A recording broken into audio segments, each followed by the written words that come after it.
नमस्कार, आप देख रहे हैं न्यूज इंडिया टीवी 24। आपको बता दें, भाजपा प्रदेश अध्यक्ष महेंद्र भट्ट ने कांग्रेस शीर्ष नेताओं से अपने विधायकों को मैदान पहाड़ में बांटने वाली चर्चा से बचने का आग्रह किया। उन्होंने कहा कि इस विभाजनकारी राजनीति का बड़ा खामियाजा कांग्रेस पार्टी को शीघ्र उठाना पड़ेगा। वहीं उन्होंने मीडिया से भी इस पूरे मुद्दे पर सहयोग करने की अपील की। यमुना कॉलोनी स्थित अपने आवास पर पत्रकारों के सवालों का जवाब देते हुए उन्होंने कहा कि देवभूमि उत्तराखंड के अंदर सभी लोगों को उत्तराखंड के हित की बात करनी चाहिए। हम सभी यहाँ के नागरिक हैं, लेकिन इस प्रकार पहाड़ मैदान में बांटने का जो द्वंद्व खड़ा किया जा रहा है, उसके पीछे कोई ना कोई कुचक्र आवश्य है, जिसका पर्दाफाश हम सबको मिलकर करने की जरूरत है।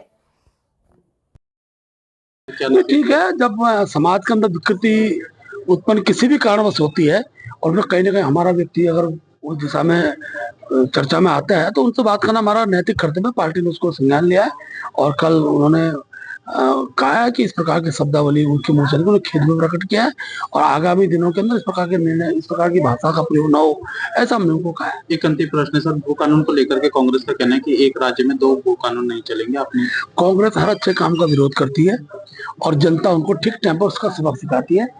उत्तराखंड के अंदर बहुत सशक्त वो कानून बना है जिसका उनको सम्मान स्वागत करना चाहिए, लेकिन राजनीति के लिए और केवल अच्छी चीजों का विरोध करने का जो नेचर कांग्रेस का बन गया, उसका खामियाजा कांग्रेस विरोध भी है। सर, पहाड़ और प्लेन की बात पर महामंडलेश्वर ठीक है बोलो सर, प्रधानमंत्री जी आने वाले हैं, मुख्यमंत्री जी भी आज निरीक्षण के लिए गए हैं। कितना उत्साह है मोदी जी के दौरे को लेकर के? देखिए, शीतकालीन यात्रा का नया कंसेप्ट जो मुख्यमंत्री जी द्वारा लाया गया है और उसमें 4 चांद लगी प्रधानमंत्री के आने के बाद और माँ गंगा के उद्गम स्थल पर वो जा रहे हैं, जहाँ माँ गंगा की डोली शीतकालीन यात्रा में रहती है। तो मैं कह सकता हूँ कि इससे उत्तराखंड का जो पर्यटन बढ़ेगा और क्योंकि हमारा जो रोजगार है वो पर्यटन पर आधारित है, तो जहाँ हमारी यात्रा का सीजन काल होता है, इसके साथ जो शीतकालीन यात्रा होने से इसका बहुत बड़ा लाभ हमारे पर्यटन को होगा, हमारे लोगों को रोजगार मिलेगा।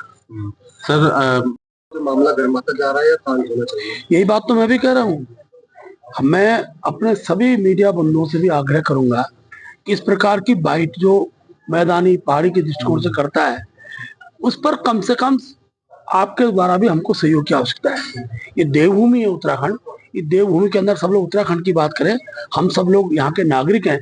इस प्रकार का द्वंद्व खड़ा करने का मुझे तो अब ये लगता है कोई कुचक्र जरूर है और आखिर इस चीज को खड़े करने वाले लोग कौन है वो पहचानने पड़ेंगे।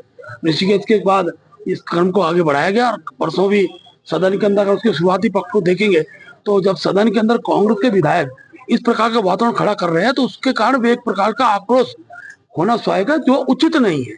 इसलिए हम सब उत्तराखंडी हैं। मैं कांग्रेस के वरिष्ठ नेताओं से भी कहूंगा कि उनके विधायकों द्वारा जिस प्रकार से मैदानी पहाड़ी की जो चर्चा हो रही है वो तत्काल बंद हो, नहीं तो कांग्रेस को बहुत बड़ा झटका कुछ दिनों में लगने वाला है।